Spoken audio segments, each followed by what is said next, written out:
Welcome to another Founder Focus, where we take a deep dive into the mind of interesting founders to pull out stories and insights for the benefit of the whole founder community.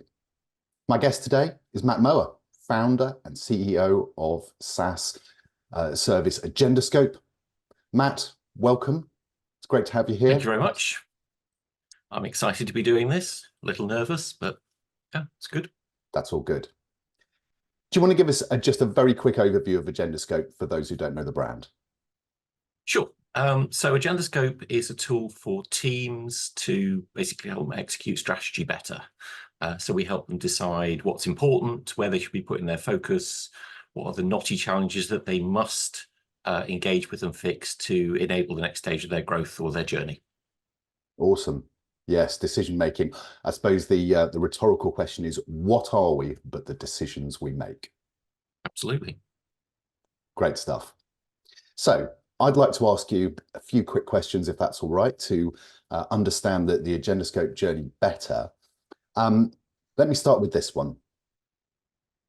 What was the light bulb moment for you that, looking back, seems most significant at the outset of your founder journey? Okay, so I think the thing I honed in on was the moment where I realized that pretty much everything I was doing, all of the tools that I built, the tools that I used, the work that I did was really at heart about decision making. What is a purpose other than a tool to decide where do you want to end up? What is a strategy other than a tool to decide where and how to play? What is a business model other than a tool to decide who do you want to serve, what problems do you want to solve? So it was kind of decision making all the way down. And it was one of those sort of, I guess, blinding flash of the obvious when I just sort of one day sat back and I thought, this is all really about decision making. And people seem to find decision making very hard. Working with clients who smart, resourceful, experienced business people who nevertheless would come across decisions that they need to make that they felt ill-equipped to deal with. How do I fix that? So that was I think the light bulb moment that started the journey. And there was a sort of an ancillary light bulb moment of, I'm not too old for this. I mean, I'm a founder over 50. If you play in the founder space, you meet a lot of very young people. I mean, Miles, who's in Startup to Standup, is he 18, 19? He's not much older than that, right? So you have this mode in mind of founders as young people. But if you look at the stats, actually, the average successful founder is over 44. I'm a little bit over that, but it was kind of like, oh, okay, I can still do this. It's okay. I think that's very wise. I don't think I've ever told anybody the story. I was a founder for the first time at 22, and I was a horrible, horrible failure. And I left it about 20 years before I tried again, and I'm glad I did. It's funny that, I mean, what is it? I think old age and wisdom beats youth and experience every time. I think it's true here. Except for people like Miles, who are doggedly persistent and brilliant. Some people have got the gene. So that's a great setup for how you started. Let me ask you now, what did you learn from establishing your product market fit? Because this is a really tricky area that you know, a lot of founders spend a lot of time trying to get right. So I suppose, full disclosure, we don't yet have full product market fit. We're still exploring that. We're at the edges, I would say.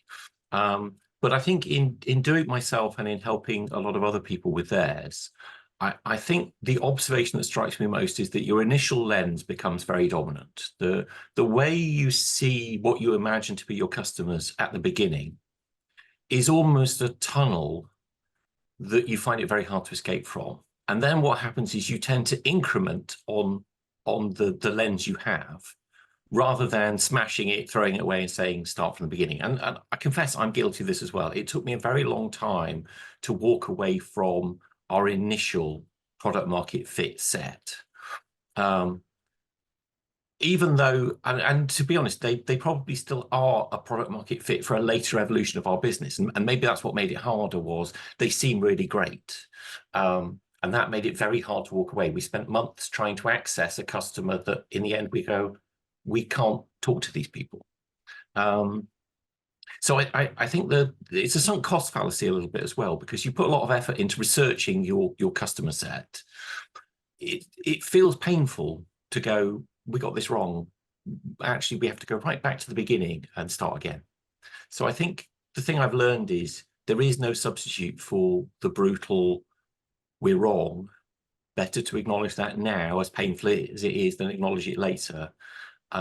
And not just say, how do we tinker with this market set, but actually go, based on what we now know, who do we assume is better?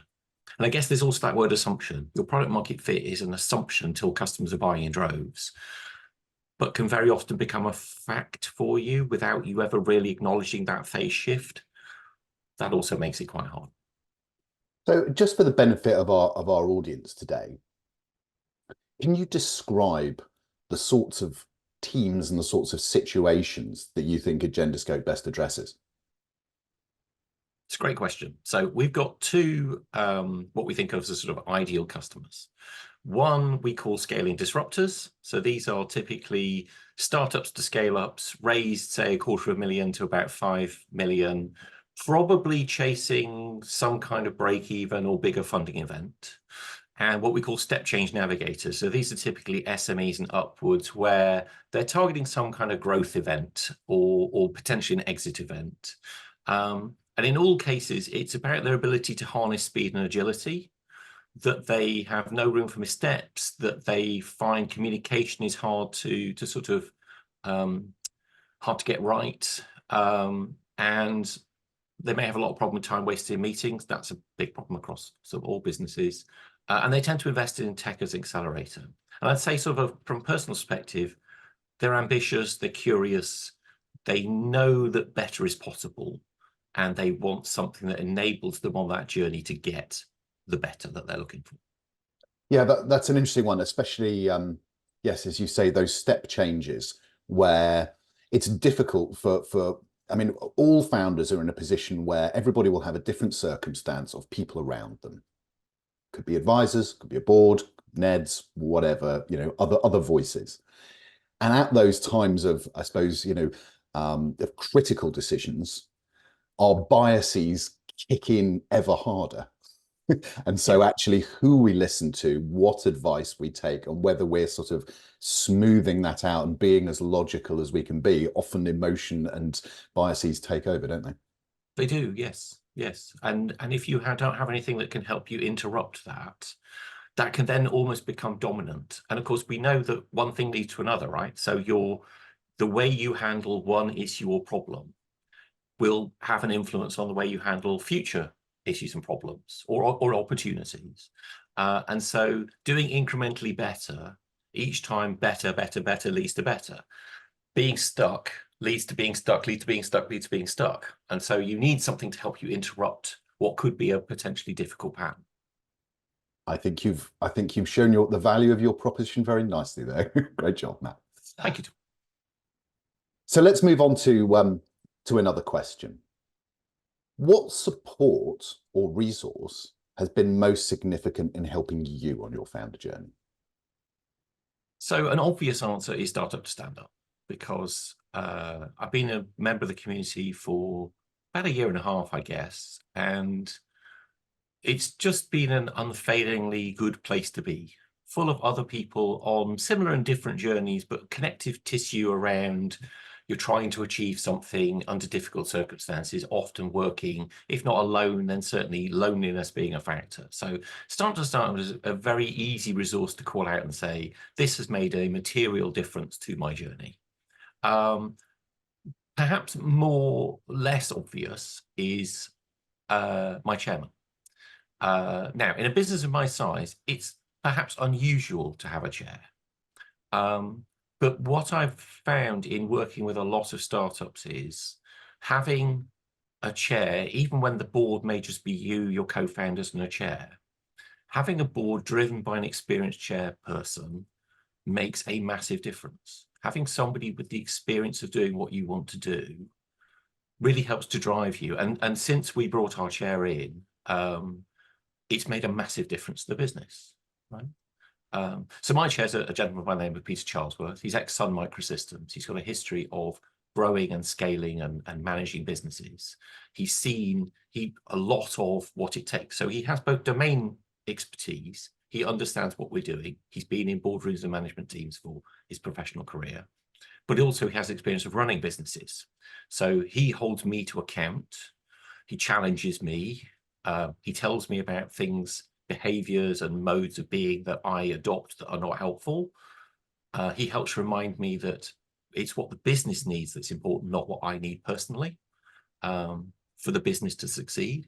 So I would say to any founder, having somebody in that mode, it's like critical friend. Yeah. He's not out to beat me up, but he is out to help me help myself. Excellent. Perhaps what we should do is, as I think this will resonate with others, is call out the fact that the labels don't really matter. It's helpful for people to understand the relationships, but just, you know, as you say, a good critical friend is what you really need. And whether you give them the label chairman or whatever, that's more to probably suit them and make them feel comfortable with the role that they're taking on, and they understand their role in things. But it's just important to have that person not worry too much about the title. Well, I actually see, I'm not sure I agree. Okay, good. And the Okay. reason I don't agree is there are a range of this. So, for example, I could call out the fact that I have an entrepreneurial coach and mental health advisor. I have co-founders. I have other business people with experience that I turn to. So there are a range of supports available, and somebody who's helping you with your mental health. I think as a founder working often, because one of my co-founders is in Dorset, one of my co-founders is in Japan. We're not spending a lot of quality time together. So there are a range of supports, but the reason I call out having a chair is because it's unusual for startup businesses. It's typically at the point where they're taking Series A funding, the VC sort of says, you don't have a board, you don't have any governance, go get some governance. And governance is certainly a part of it. Having somebody who's telling you what is the right thing to do in any circumstance, a good thing. But having somebody with domain expertise and the authority to challenge you over how you act as a CEO, right? So watching you in board meetings and saying, I don't think you're acting in your own or the company's best interests. This is what I suggest that you think about doing. That is something that very few founders at my stage or even stages above get, but it can be a massive difference to how you operate at a time when little differences can make a huge difference down the road. So that's why I disagree. It's like, it is important what label. Your chair has authority with you as CEO to go, you know, I really think you need to listen to something. And not many other people do. Do you know what? That's really interesting. And thank you for redirecting me. And I consider myself persuaded that actually maybe the labels do have more, I suppose, as a signal. But actually, yes, you're right in terms of just establishing that critical role, and knowing almost for you that actually I do need to listen to this person because I have given them this particular thing. That is an important point and a good one for the community. So let's move on. What's the most surprising thing that has happened on your founder journey so far? So that's quite a difficult question to answer for a number of reasons. I've been around a long time, so I may be less prone to surprise. I don't know. And I'm quite cynical. So it almost pains me to say this, but I think the supportiveness of people is the thing I found most surprising, that they've taken the business and me seriously and often gone out of their way to make introductions or to do things where I'm sort of thinking, well, I've got this little tin pot business, blah, blah, blah, blah, blah. And they're like, no, this is quite important. I want to help. I think what you're doing is important. I say that has actually, if I think in the round, that has surprised me. I didn't, maybe that shows a sort of failing in my view of humanity, but that was the thing that surprised me most. The sheer number of people who didn't judge and just said, this is interesting, how do I help? Or this is interesting, here's something you could do. I found that very touching. Do you know what the lovely thing that suggests is that actually it helps us understand that we truly do have an audience, and it leads us towards that idea of the strength of our brand, because it's very easy to sort of cogitate about our value of the product or service that we've designed. But once people actually, even before we've got a bevy of customers and advocates of that type, to actually that first stage is people going, yes, I think you're onto something. And do you know what? Actually, I think it is worthy enough that I'd actually like to give up some of my time. It's a really important first step, especially at the early stage for founders. Yeah, totally. Good stuff. Last question. What's the North Star that you're currently aiming towards? Okay, so this is interesting because until a few minutes ago, I didn't actually realize that Polaris was the North Star, and that Polaris is actually a trinary system. So there's Polaris, Polaris B, and Polaris AB. And it will be unsurprising to you to know that this is quite helpful to me because I have 3 North Stars. So Polaris itself is, and it's really where the business started, in the sense that my disappointment in the decision-making of the society around me is one of the frustrations that led me to do this as a business. And so my North Star is, how do we get better society at making important decisions well, and growing the kind of society that we want to live in? What can do that? And I'm not pretending AgendaScope can do that right now, it certainly can't, but some evolution of this idea, I believe, is going to help to do that. My Polaris B is, how do I affect the decision-making and impacts of large enterprises? If you look at the impact large enterprises have on society, so for example, the fossil fuel companies' rearguard action of relevance could well be responsible for another half a degree of warming. Their decision-making and how they relate to society is quite important. And you could pick almost any large industry, water company, right? Water company decision to not invest in infrastructure has led to massive sewage problems in this country right now. So Polaris B is, how do we improve the decision-making impacts of large enterprises?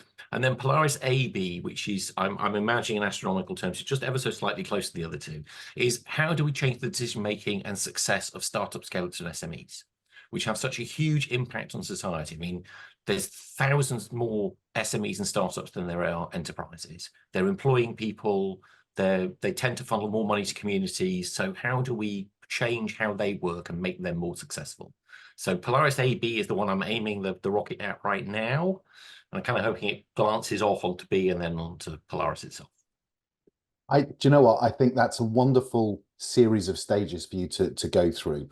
And I will say from personal experience, you can't speak to Matt Mower for more than 10 minutes without learning something very useful that you had no idea about. So there we go. The Polaris system now explained. But I think the thing, Matt, that I love about that is that, you're absolutely right in as much as, I think, decision making, as we said, decision making applies to absolutely everyone. And there are a series of things. I find it extraordinary that all that digital can do seems so very far removed, as you say, from government. I remember meeting an e-government consultant about 20 years ago. I wonder what happened to his career. But I think that is the note on which I'd like to wrap this fascinating chat up by saying I very much hope that AgendaScope goes all the way to government as the biggest decision-making unit in our country and starts to do some good, because boy, could we use it, and boy, do I think you're the person who could deliver it. So on that note, I will say, Matt Mower, thank you very much indeed. It's been a fantastic founder focus, and we wish you well. Thank you. It's been a pleasure.